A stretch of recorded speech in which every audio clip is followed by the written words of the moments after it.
Assalamualaikum semuanya. Di program Diana Bercerita akan tayang setiap Sabtu pukul 20 waktu Indonesia Barat. Aku akan menyajikan cerita seru terbaru. Semua akan aku tayangkan di YouTube channel Nordiana. Hai, salam kenal, aku Nordiana. Video kali ini aku sengaja membuat konten bercerita yang pastinya super seru. Semoga kalian suka dan terhibur. Terima kasih buat yang sudah nonton, dan jangan lupa like, subscribe, dan nyalakan lonceng notifikasi supaya tidak ketinggalan video berikutnya. Buat kalian juga boleh request di kolom komentar mau aku bahas tentang apa lagi di video berikutnya. See you on my next video, guys. Jangan lupa follow me on Instagram @noriana050.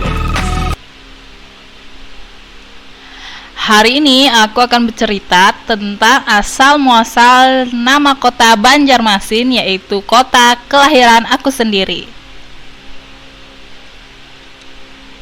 Ceritanya panjang dan dahulu kala dikenal sebagai istilah Banjarmasin. Sebutan itu diambil dari nama seorang patih atau pangeran yang berjasa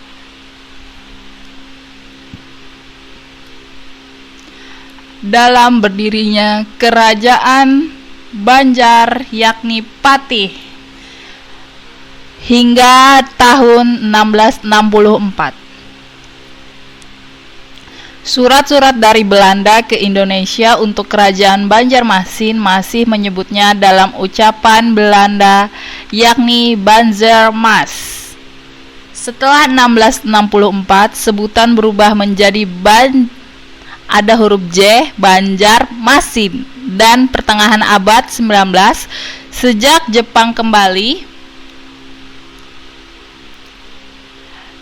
disebutlah Banjarmasin atau ejaan baru bahasa Indonesia, yakni Banjarmasin.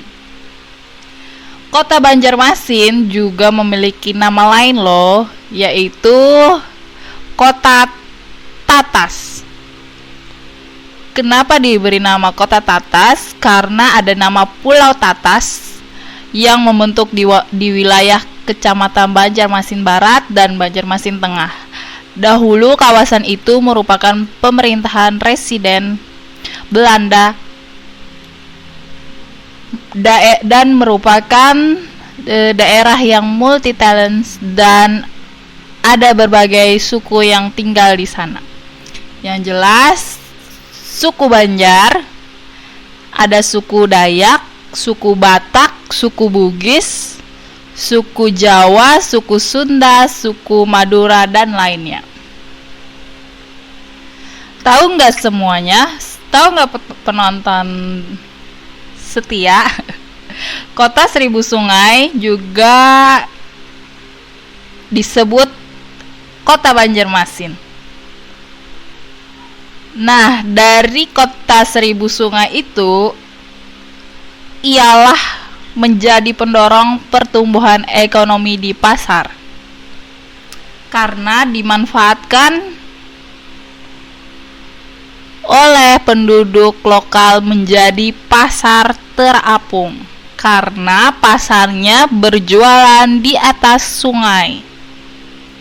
Sampai saat ini aktivitas jual beli di pasar terapung di Lok Baintan Banjarmasin masih berjalan. Biasanya lewat di Sungai Martapura. Setiap hari Minggu pasti ada orang yang menjual hasil bumi dari warga sekitar Banjarmasin. Kenapa jadi Kota Seribu Sungai? Karena Banjarmasin berada beberapa sentimeter di bawah permukaan laut. Nah, kota ini terbelah oleh aliran Sungai Martapura dan berada di tepian Sungai Barito. Dan di kota Banjarmasin juga dikelilingi oleh puluhan sungai kecil, maka dari itu disebutlah kota 1000 sungai. Sungai-sungainya ada Sungai Martapura, Sungai Barito, sungai yang hulunya di Kabupaten Banjar itu memiliki 600 km.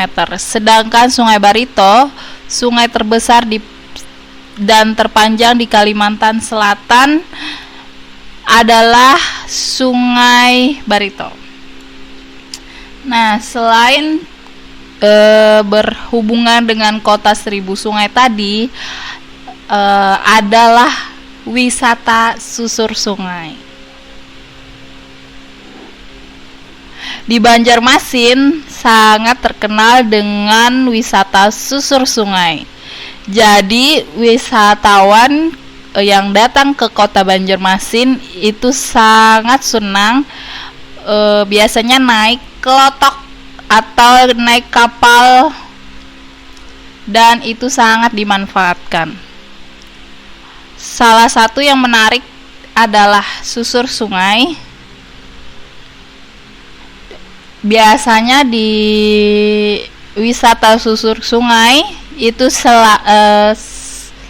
sekalian dengan pasar terapung.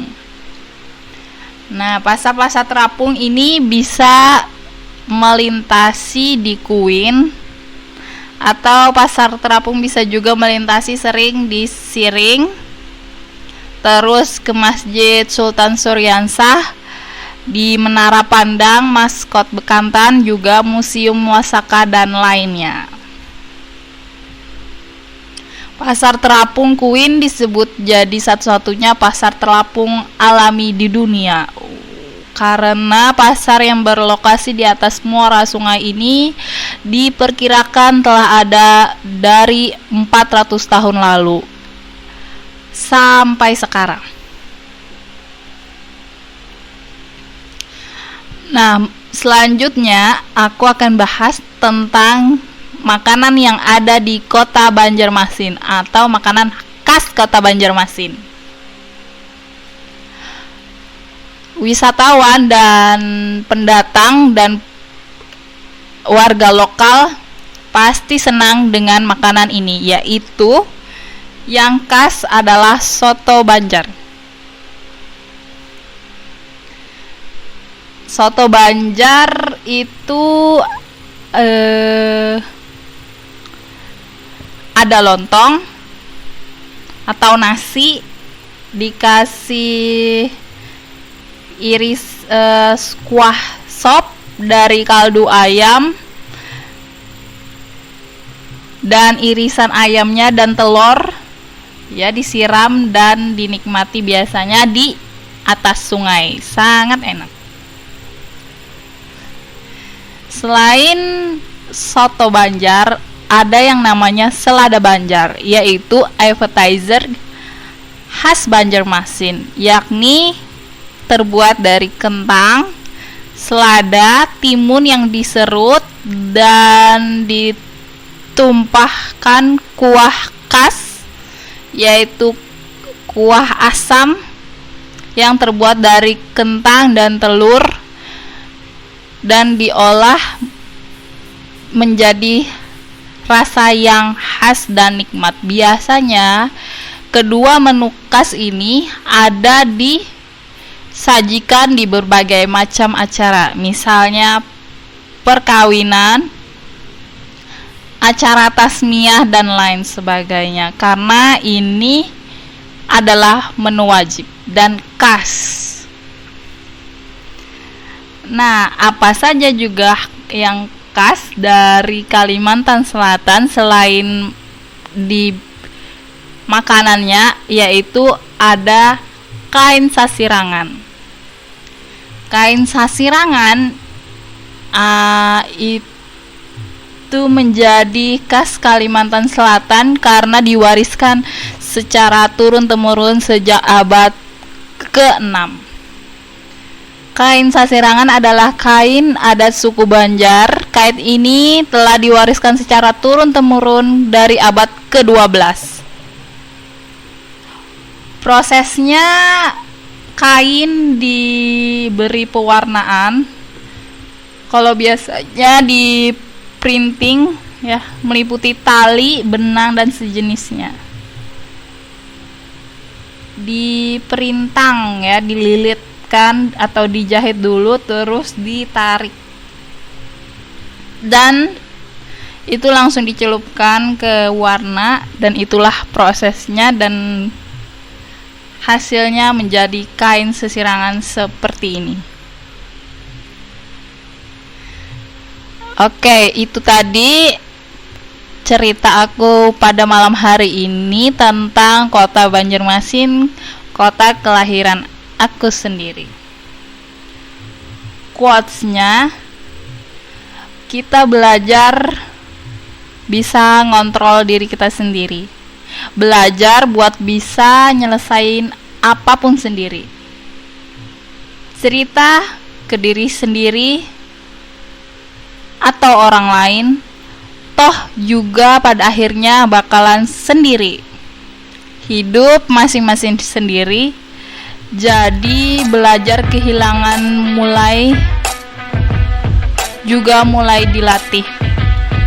Cerita masih sedikit panjang.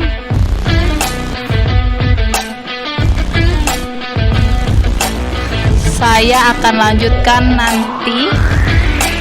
Semoga Anda suka. Terima kasih.